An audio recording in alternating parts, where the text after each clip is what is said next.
नमस्कार विद्यार्थी मित्रांनो, मराठी नोकरी या यूट्यूब चॅनलवर आपल्या सर्वांचं स्वागत आहे। तर मित्रांनो, आज आपण या व्हिडिओमध्ये पहा सर्व सरळ सेवा भरतीसाठी महत्त्वाचा एक सराव प्रश्नसंच अभ्यासणार आहोत। हा जो सराव प्रश्नसंच आहे हा संपूर्ण त्याच्या स्पष्टीकरणासह असणार आहे।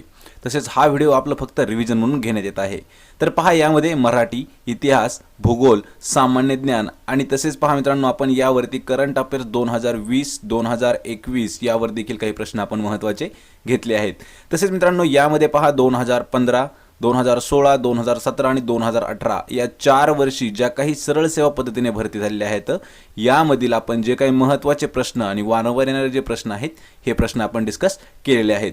तसेच जर आपल्याला PDF डाउनलोड करायचे असेल, पहा PDF डाउनलोडसाठी मराठी नोकरी या नावाने आपलं टेलिग्राम चॅनल देखील आहे, मराठी नोकरी। त्या चॅनलला जाऊन एक वेळा आपण जॉईन करायचं आहे, म्हणजे तुम्हाला सर्व प्रकारच्या PDF नोट्स त्या ठिकाणी उपलब्ध करून दिलेले आहेत। चला तर व्हिडिओला सुरुवात करूया।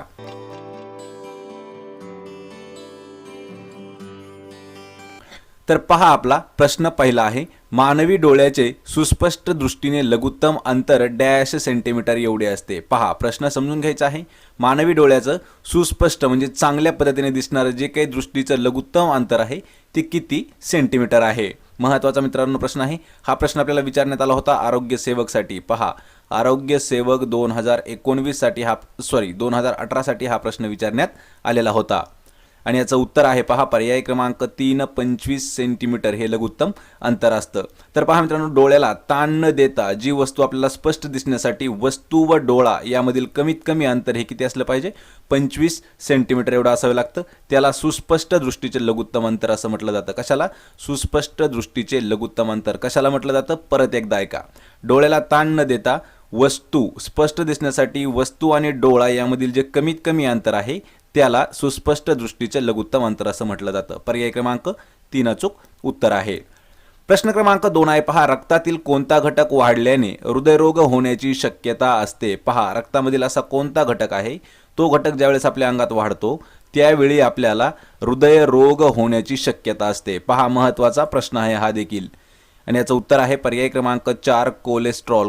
तर ज्यावेळी आपल्या रक्तातील चरबी वाढते त्यावेळी आपल्याला हृदयरोग होण्याची शक्यता जास्त असते। तर लक्षात ठेवायचं आहे, कोलेस्ट्रॉलमुळे याचं प्रमाण वाढल्यामुळे हृदयातील अभिसरणामध्ये, लक्षात ठेवायचं आहे, अभिसरणामध्ये निर्माण अडथळे होतात। अडथळे निर्माण होऊन हृदयाला आपला अपुरा रक्तपुरवठा होतो, म्हणजे कमी प्रमाणात रक्तपुरवठा होतो, त्यावेळी हृदयरोग होण्याची संभाव्यता वाढत असते। पर्याय क्रमांक 4 अचूक उत्तर आहे। प्रश्न क्रमांक 3 आहे पहा, संत्रा या फळात खालीलपैकी कोणते जीवनसत्व असते? संत्र्यामध्ये कोणतं जीवनसत्व असतं? महत्त्वाचा प्रश्न आहे हा देखील। उत्तर आहे पर्याय क्रमांक 1 जीवनसत्व क म्हणजे विटॅमिन सी हे जे आहे हे संत्रा या फळामध्ये असतं। तर मित्रांनो पहा, लिंबू वर्गीय जे काही सर्व फळं आहेत म्हणजे थोडे आंबट प्रमाणात असणारे म्हणजेच लिंबू वर्गीय फळामध्ये जीवनसत्व क म्हणजेच विटॅमिन सी असतं।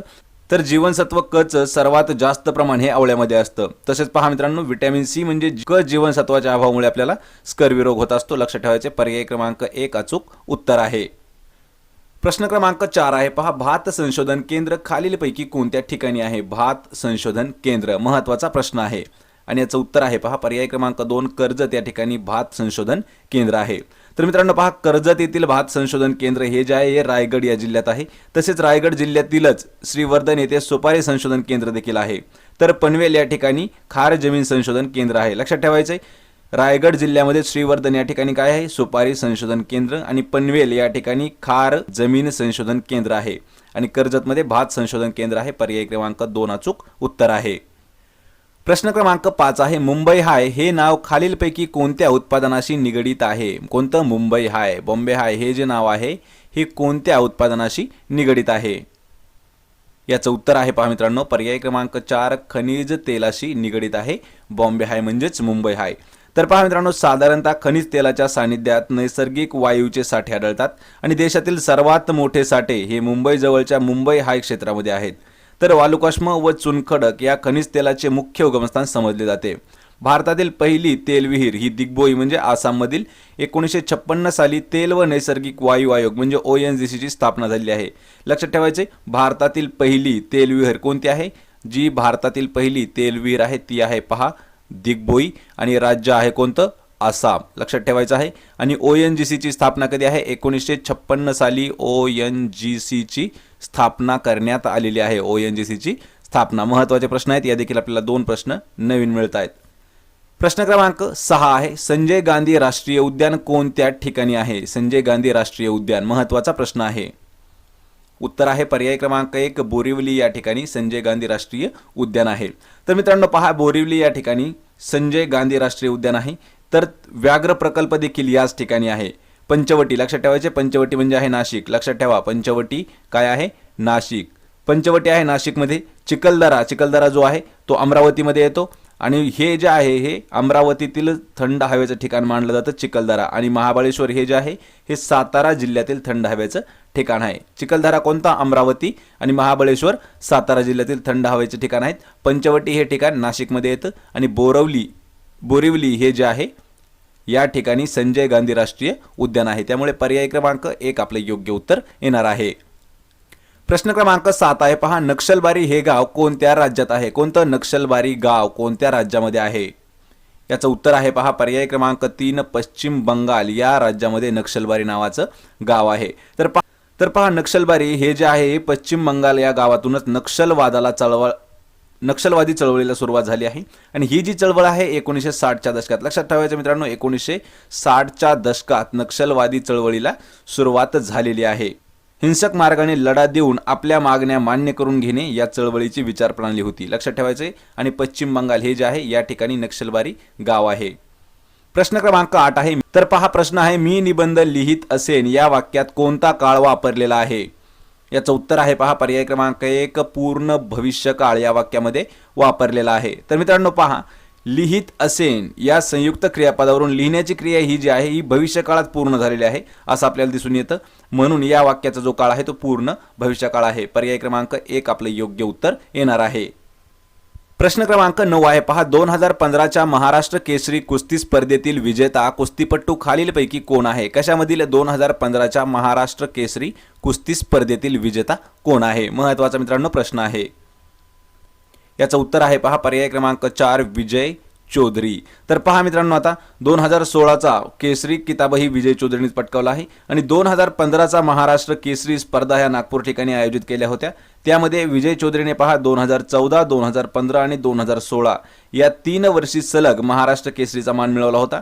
आणि यापूर्वी अशी कामगिरी ही नरसिंग यादवने केली होती. ती 2011, 2012 आणि 2013 या काळात केलेली होती. आणि विजय चौधरी हे जे आहेत हे 2015च्या महाराष्ट्र केसरी कुस्ती स्पर्धेतील विजेता आहेत. पर्याय क्रमांक 4 अचूक उत्तर आहे. प्रश्न क्रमांक 10 आहे पहा, टिपेश्वर अभयारण्य खालीलपैकी कोणत्या जिल्ह्यात येतं? कोणतं टिपेश्वर अभयारण्य? उत्तर आहे पर्याय क्रमांक 2 यवतमाळ या जिल्ह्यामध्ये टिपेश्वर अभयारण्य आहे. तर टिपेश्वर अभयारण्य हे जे आहे यवतमाळ जिल्ह्यात येते. आणि अमरावती जिल्ह्यात मेळघाट आहे. लक्षात ठेवायचं आहे, अमरावती जिल्ह्यामध्ये येणारं मेळघाट आहे. आणि अकोला जिल्ह्यात नरनाळा येतं. लक्षात ठेवा, अकोला जिल्हा या ठिकाणी नरनाळा येतं. आणि अमरावती या ठिकाणी येत आहे पहा मेळघाट. आणि यवतमाळ या ठिकाणी येत आहे पहा टिपेश्वर, जे की आपले योग्य उत्तर आहे पर्याय क्रमांक 2. प्रश्न क्रमांक 11 आहे पहा, जे शब्द क्रियापदाबद्दल अधिक माहिती सांगतात त्यांना डॅश म्हटले जाते. पहा, क्रियापदाबद्दल अधिक माहिती सांगणाऱ्या शब्दांना काय म्हटलं जातं? महत्त्वाचा प्रश्न आहे मराठी व्याकरणावरील. याचं उत्तर आहे पहा पर्याय क्रमांक 3 त्याला क्रिया विशेषण असं म्हटलं जातं. तर पहा मित्रांनो, क्रियापदाने जी क्रिया दर्शवली जाते ती केव्हा घडली, कोठे घडली आणि कशी घडली, तसेच किती वेळा घडली या क्रियाबाबत अधिक माहिती देणारे जे शब्द असतात त्यांना क्रिया विशेषण असं म्हटलं जातं. पर्याय क्रमांक 3 आपले योग्य उत्तर आहे. प्रश्न क्रमांक 12 आहे, क्षेत्रफळाने भारतातील सर्वात लहान राज्य खालीलपैकी कोणतं आहे? क्षेत्रफळाच्या दृष्टीने आपल्याला विचारला आहे. लक्षात ठेवायचं आहे, आपल्याला हाच प्रश्न विचारण्यात आला होता पहा 2016 साठी. या ठिकाणी लोकसंख्येसाठी सर्वात लहान राज्य आणि क्षेत्रफळाने सर्वात लहान राज्य विचारलं होतं. आपले विद्यार्थी त्यामध्येच कन्फ्यूज झालेले आहेत. पहा, क्षेत्रफळाने भारतातील सर्वात लहान राज्य कोणतं आहे? याचं उत्तर आहे पहा पर्याय क्रमांक 1 गोवा. हे जे राज्य आहे हे क्षेत्रफळाच्या दृष्टीने भारतातील सर्वात लहान राज्य आहे. तर पहा, गोवा हे जे आहे क्षेत्रफळाच्या दृष्टीने सर्वात लहान राज्य मानलं जातं. आणि राजस्थान हे क्षेत्रफळाच्या दृष्टीने सर्वात मोठं. पहा, राजस्थान हे सर्वात मोठं क्षेत्रफळाच्या दृष्टीने मानलं जातं. तसेच सिक्कीम हे जे आहे हे लोकसंख्येच्या दृष्टीने भारतातील सर्वात लहान राज्य आहे. कोणतं? सिक्कीम. कशाच्या बाबतीत आहे? लोकसंख्येच्या बाबतीत सर्वात लहान आहे. आणि उत्तर प्रदेश हे जे आहे हे लोकसंख्येच्या बाबतीत सर्वात मोठा आहे. लक्षात ठेवायचे, राजस्थान क्षेत्रफळाच्या दृष्टीने मोठा आहे, उत्तर प्रदेश लोकसंख्येच्या बाबतीत मोठा आहे. त्यामुळे पर्याय क्रमांक 1 आपले योग्य उत्तर आहे गोवा. प्रश्न क्रमांक 13 आहे, झेलम नदी कोणत्या सरोवरातून वाहते? कोणती झेलम नदी कोणत्या सरोवरातून वाहत आहे? याचं उत्तर आहे पर्याय क्रमांक 2 उलर सरोवरामधून झेलम नदी वाहत आहे. तर मित्रांनो, उलर हे जे आहे गोड्या पाण्याचे एक सरोवर आहे आणि सिंधू नदीचा उगम आहे तो मानस सरोवराच्या उत्तरेस होतो. पहा, सिंधू नदीचा उगम मानस सरोवराच्या उत्तरेस आणि सतलज नदीचा उगम जो आहे तो मानस सरोवराजवळील राकस सरोवरात होत आहे. पर्याय क्रमांक 2 आपले योग्य उत्तर आहे. उलर सरोवरामधून झेलम नदी ही वाहत आहे. प्रश्न क्रमांक 14 आहे, आशियातील नोबेल म्हणून कोणता पुरस्कार ओळखला जातो? पहा, आशियातील नोबेल पुरस्कार असं कोणत्या पुरस्काराला म्हटलं जातं? उत्तर आहे पर्याय क्रमांक 3 रमन मॅग्सेस. या पुरस्काराला आशियातील नोबेल पुरस्कार या नावाने देखील ओळखलं जातं. तर पहा, रमन मॅग्सेस हे जे आहे ते फिलिपाईन्सचे 3रे अध्यक्ष होते आणि त्यांच्या स्मृतिप्रित्यर्थ हा पुरस्कार दिला जातो आणि हा जो पुरस्कार आहे आशिया खंडातील व्यक्तींनाच दिला जातो. प्रश्न क्रमांक 15 आहे, पहा, पृथ्वीला स्वतःभोवती 1 अंश फिरण्यासाठी किती वेळ लागतो? 1 अंश फिरण्यासाठी किती वेळ लागतो? कशाला? पृथ्वीला. कशाभोवती? सूर्याभोवती. महत्त्वाचा प्रश्न आहे आणि उत्तर आहे पहा पर्याय क्रमांक 4 मिनिटे लागतात पृथ्वीला सूर्याभोवती 1 अंश फिरण्यासाठी. तर पहा मित्रांनो, 2 संलग्न रेखावृत्तामधील जे काही अंतर आहे ते विषुववृत्तावर सर्वात म्हणजेच 111 किलोमीटर एवढा आहे आणि भारतातील अतिपूर्वेकडील भाग आणि अतिपश्चिमेकडील भाग यामध्ये 29 रेखावृत्ते आहेत. त्यामुळे तेथील स्थानिक वेळेतील फरक हा 1 तास 56 मिनिटे म्हणजेच 116 मिनिट एवढा आहे. महत्त्वाचा प्रश्न होता भूगोलावरील. पर्याय क्रमांक 4 याचं उत्तर आलेलं आहे.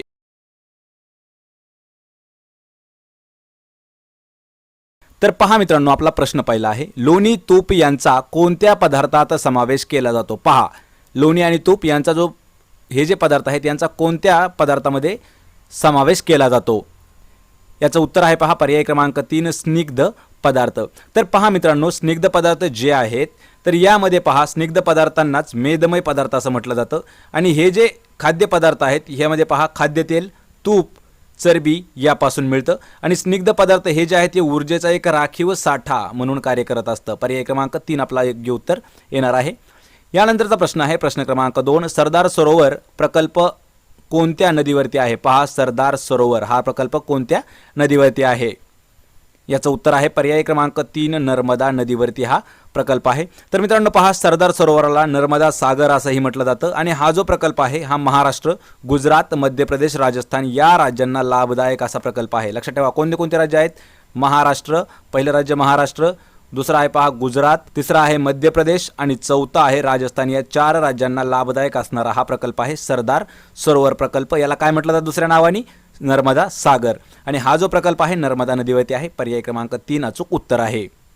प्रश्न क्रमांक 3 आहे पहा, पुण्याच्या डॅश या महाविद्यालयीन विद्यार्थ्याने हॉटसन या हंगामी गव्हर्नरवर गोळ्या झाडल्या होत्या. पहा, पुण्याचा कोणता विद्यार्थी आहे तो महाविद्यालयात असताना त्यांनी त्या विद्यार्थ्याने हॉटसन हा जो आहे गव्हर्नर होता, हंगामी गव्हर्नर, यावर गोळ्या झाडल्या होत्या.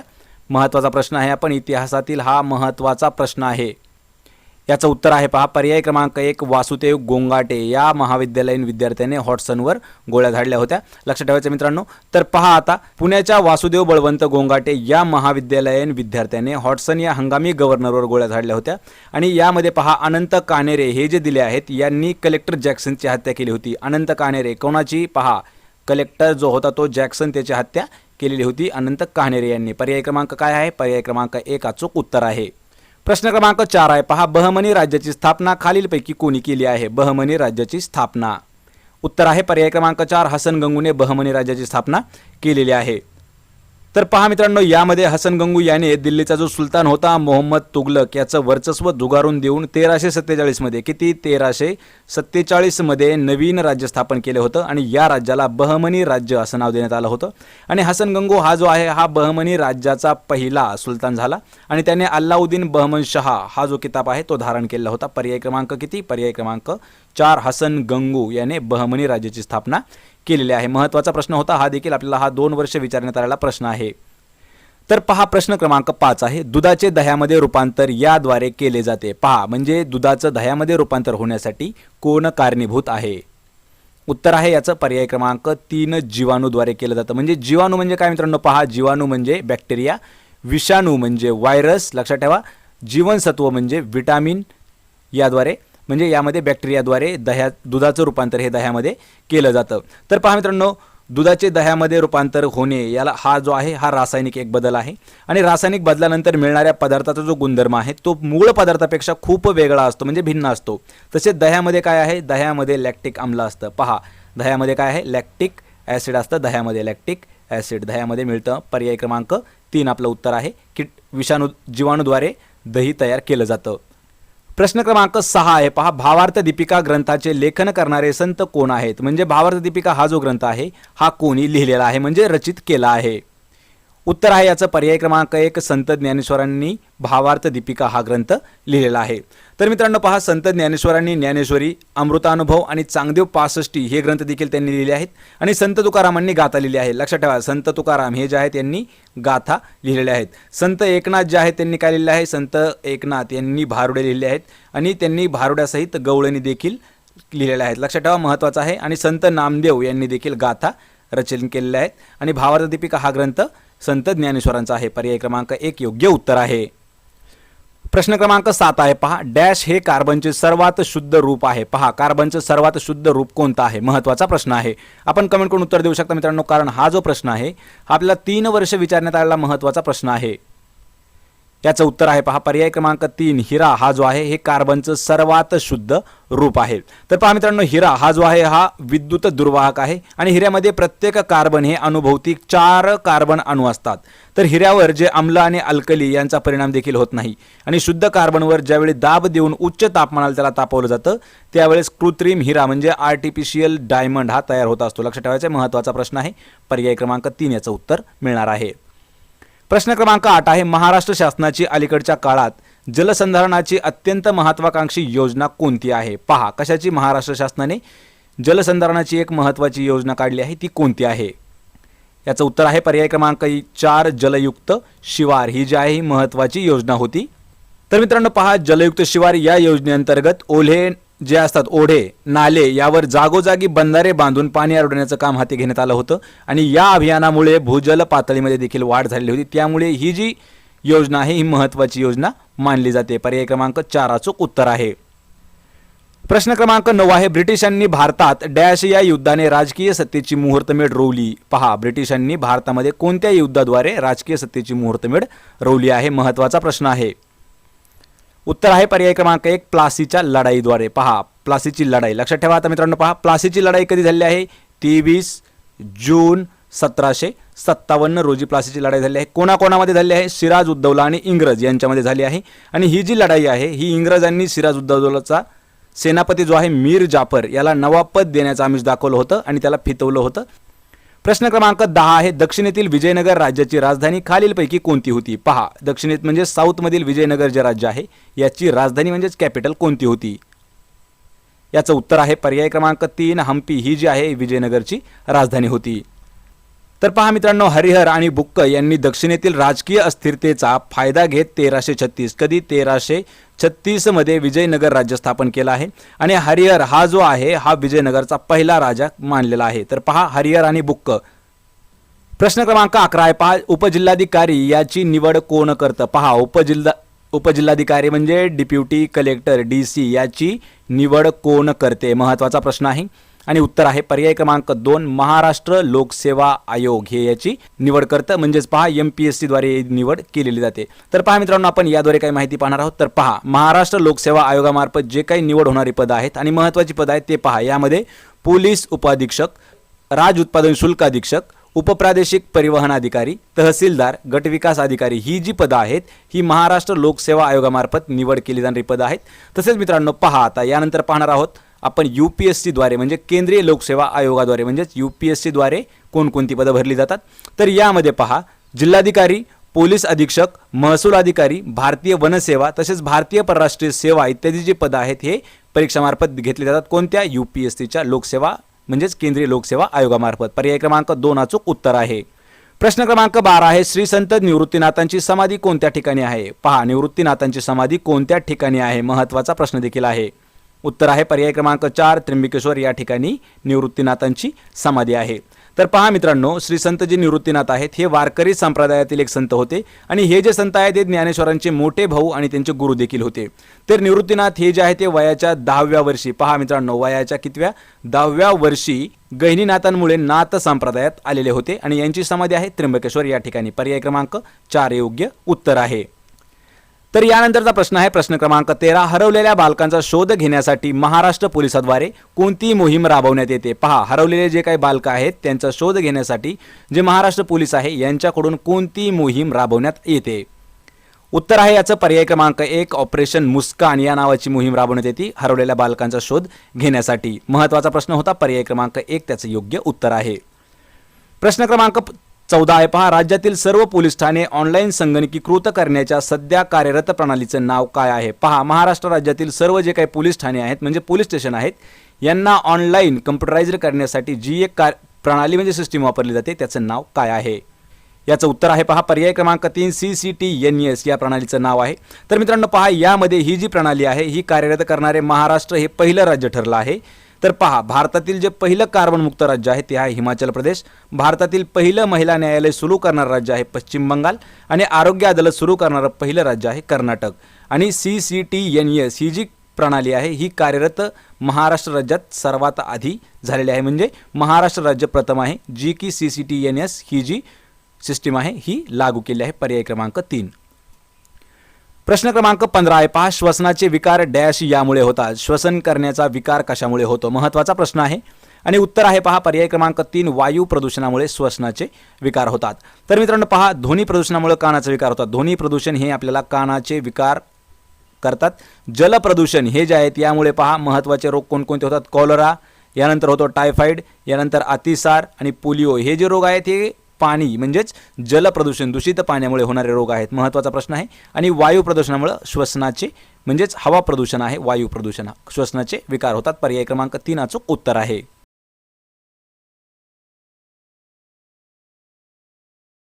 पहा, आपला प्रश्न पहिला आहे, अर्थदृष्ट्या समासाची दोन्ही पदे महत्त्वाची असल्यास कोणता समास होतो? पहा, कोणत्या समासाची दोन्ही पदे महत्त्वाची असल्यास होणारा समास कोणता आहे? महत्त्वाचा मित्रांनो प्रश्न आहे. मराठी व्याकरण लक्षात ठेवायचा आहे, महत्त्वाचा प्रश्न आहे.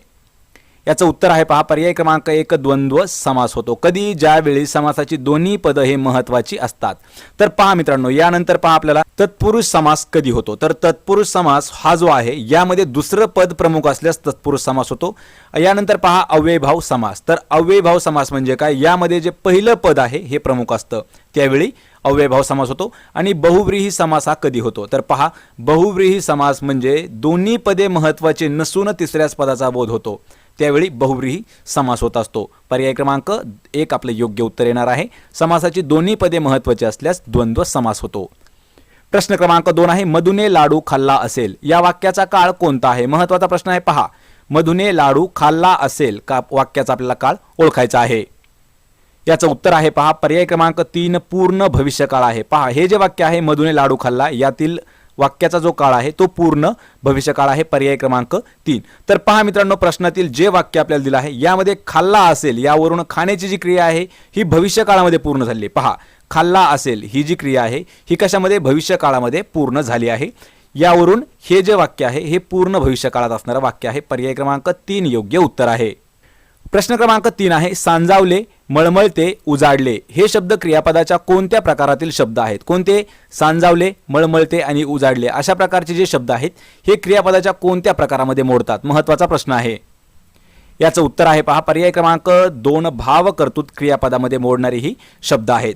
तर मित्रांनो पहा, प्रश्नात दिलेले जे काही शब्द आहेत ते शब्द असे आहेत की त्यांचे जे कर्ते आहेत हे वाक्यात स्वतंत्रपणे दिसत नाहीत आणि या शब्दातील क्रियाचा जो मूळ अर्थ आहे तो भाव म्हणजे तोच कर्ता मानावा लागतो. अशा क्रियापदांना भावकर्तृक क्रियापद असं म्हटलं जातं. पर्याय क्रमांक 2 आपलं अचूक उत्तर आहे. प्रश्न क्रमांक 4 आहे पहा, 1 रुपया म्हणजे 100 पैसे. लक्षात ठेवा, 1 रुपया म्हणजे 100 पैसे या वाक्यातील उभयान्वयी अव्ययाचा प्रकार आपल्याला ओळखायचा आहे. कशामधील? उभयान्वयी अव्यय. लक्षात ठेवायचा आहे, महत्त्वाचा प्रश्न आहे.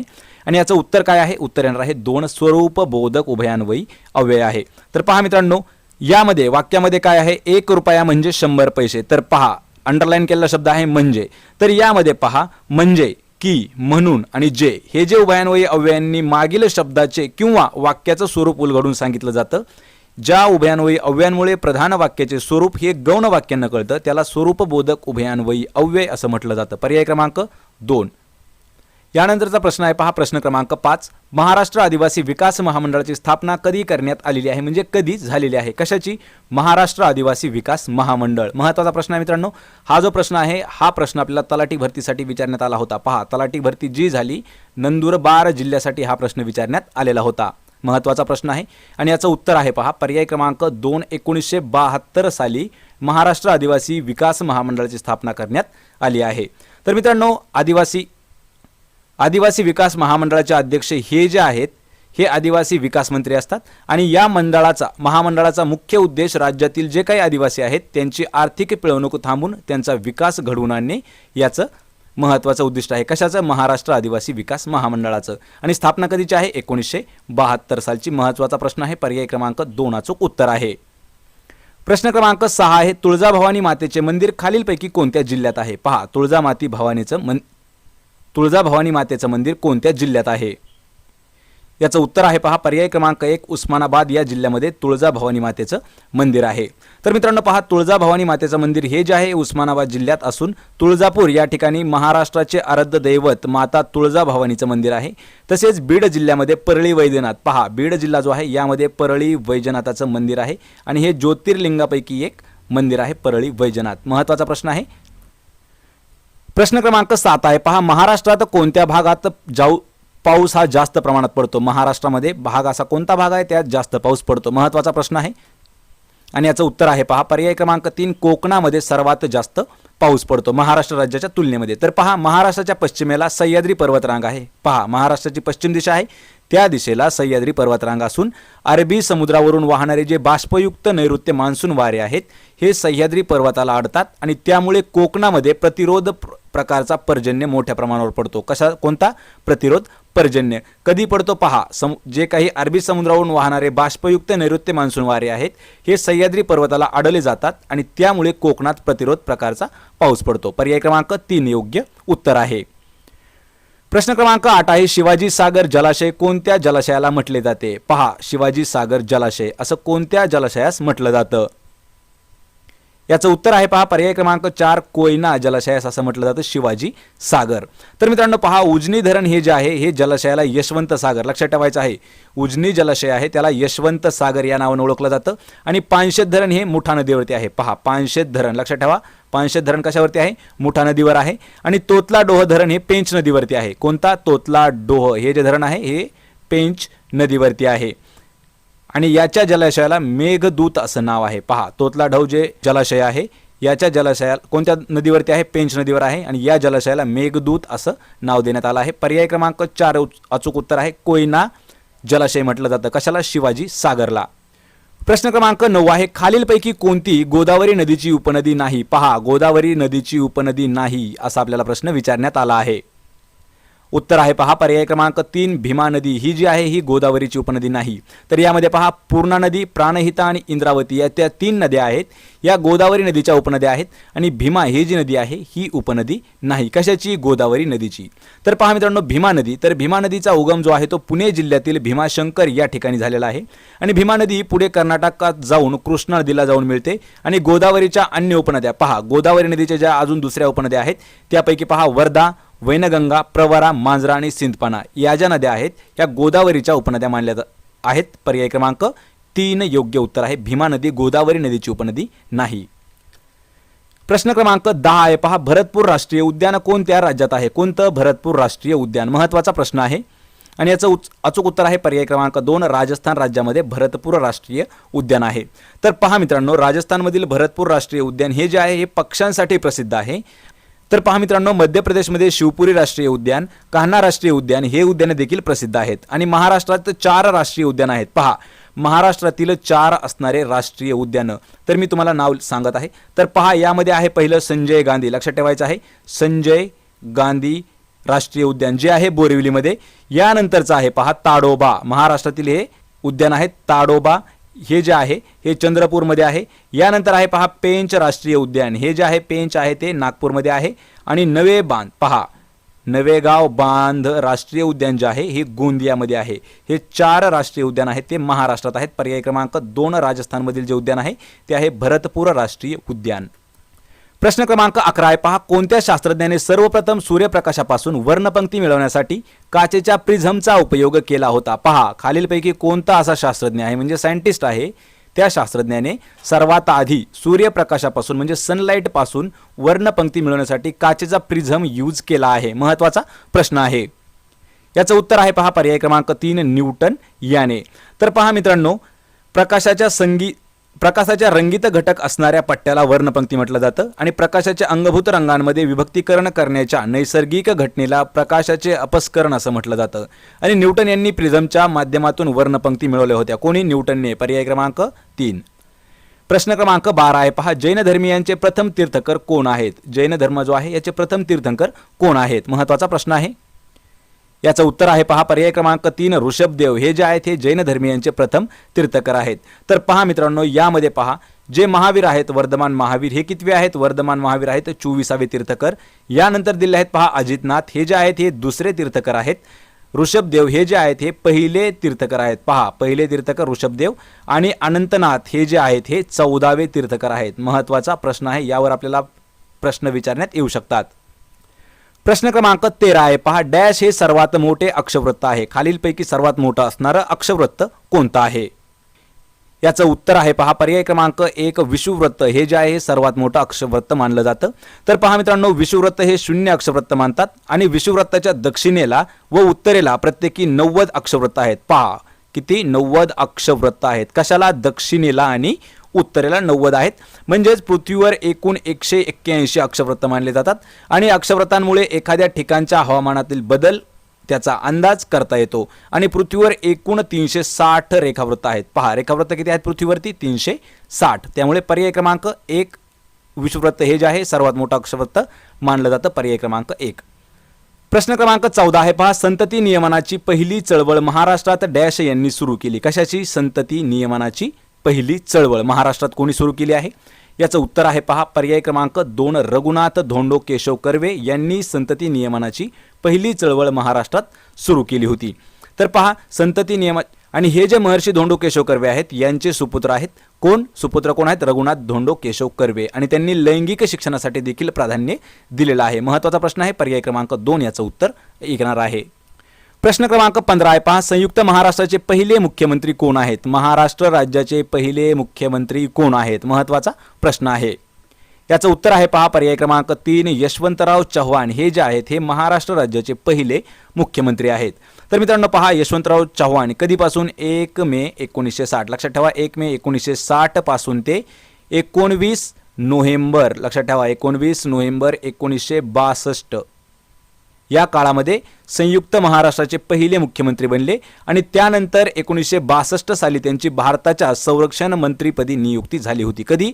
1962 नंतर, म्हणजेच 62च्या सालीच त्यांची भारताचे कोण? संरक्षण मंत्री या नावाने त्यांची या पदावरती त्यांची नियुक्ती करण्यात आली होती. पर्याय क्रमांक 3 यशवंतराव चव्हाण आपले योग्य उत्तर येणार आहे.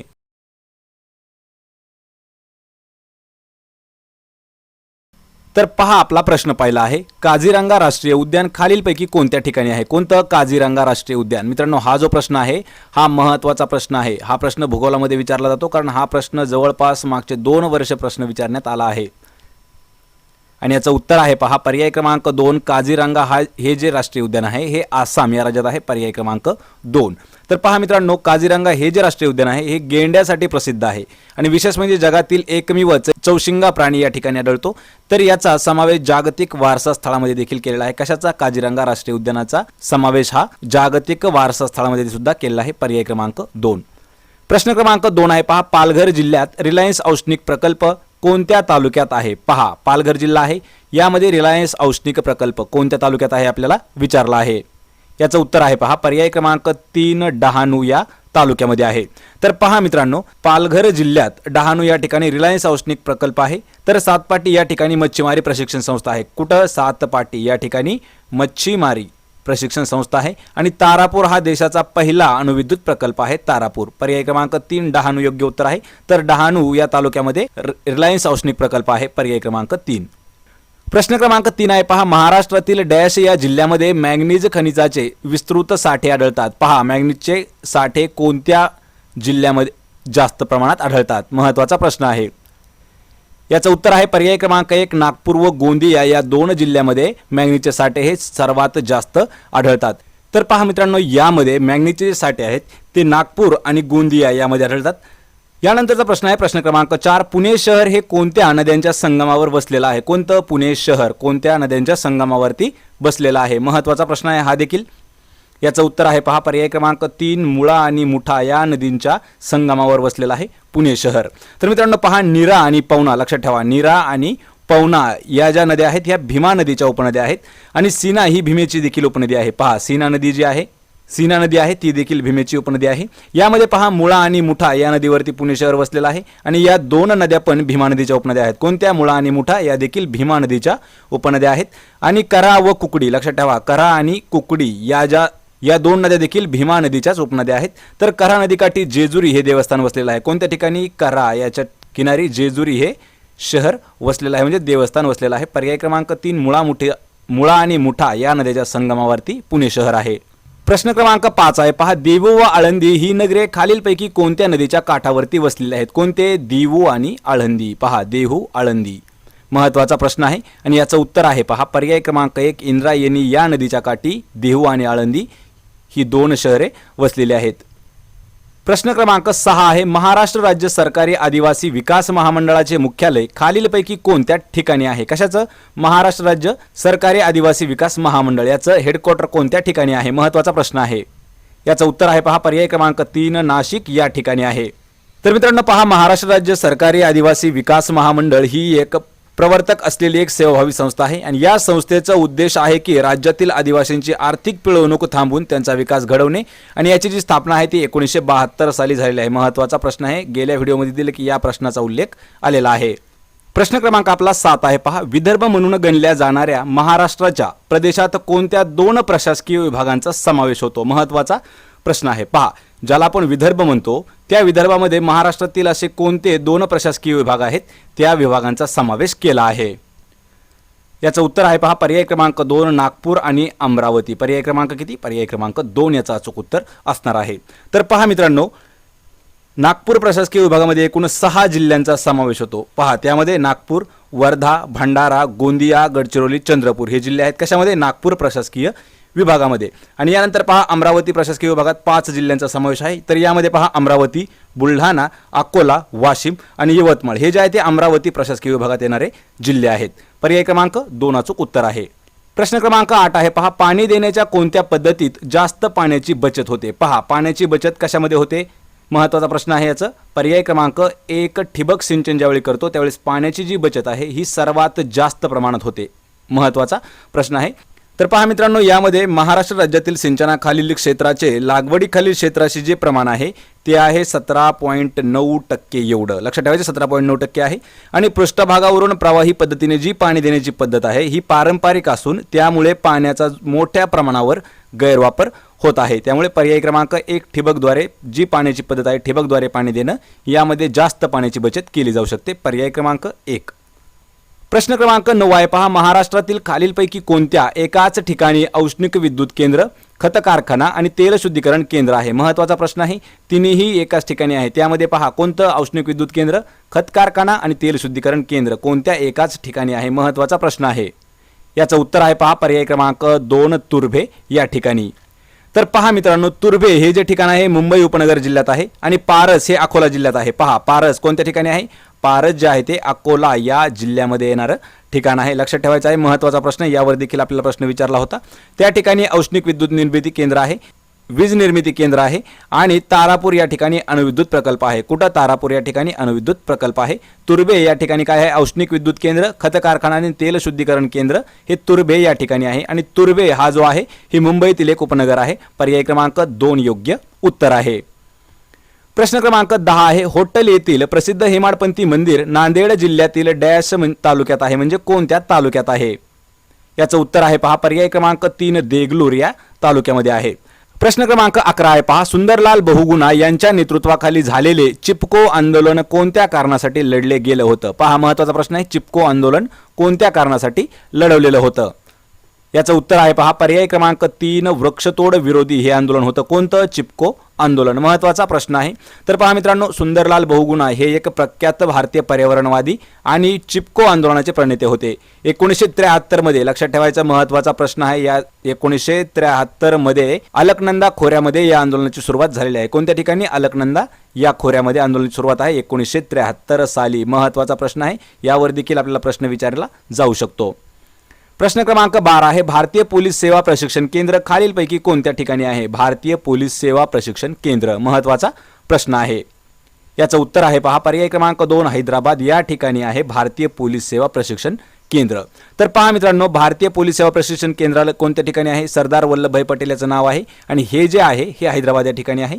तर यामध्ये पहा जे UPSC द्वारे म्हणजेच संघ लोकसेवा आयोगाकडून निवडण्यात आलेले जे IPS सदस्य आहेत, पहा IPS अधिकारी जे आहेत त्यांच्यासाठी या ठिकाणी सेवा दिली जाते, म्हणजे त्यांना प्रशिक्षण दिलं जातं.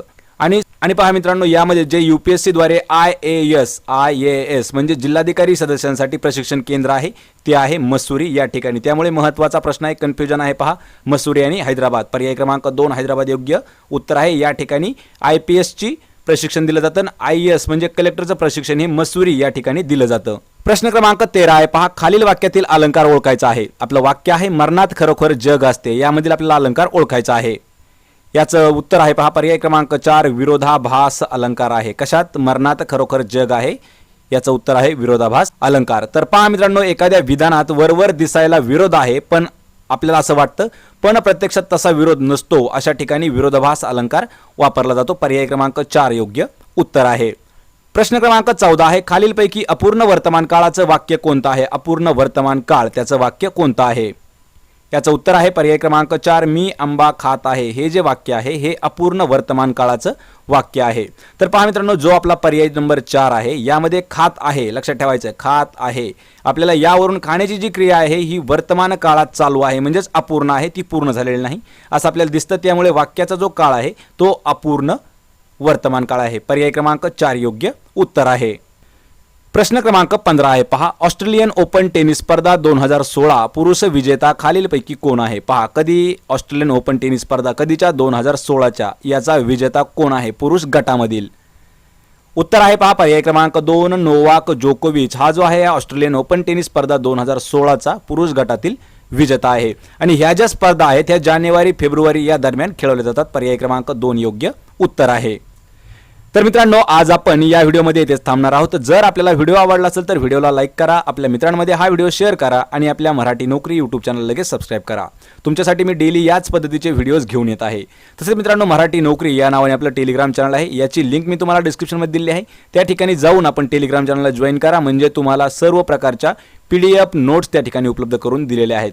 यामध्ये आपण जुन्या म्हणजे गतवर्षी ज्या काही झालेल्या स्पर्धा परीक्षा आहेत त्याचे देखील प्रश्नपत्रिका तुम्हाला त्या ठिकाणी सहज पद्धतीने आणि अगदी मोफतमध्ये मिळून जातील.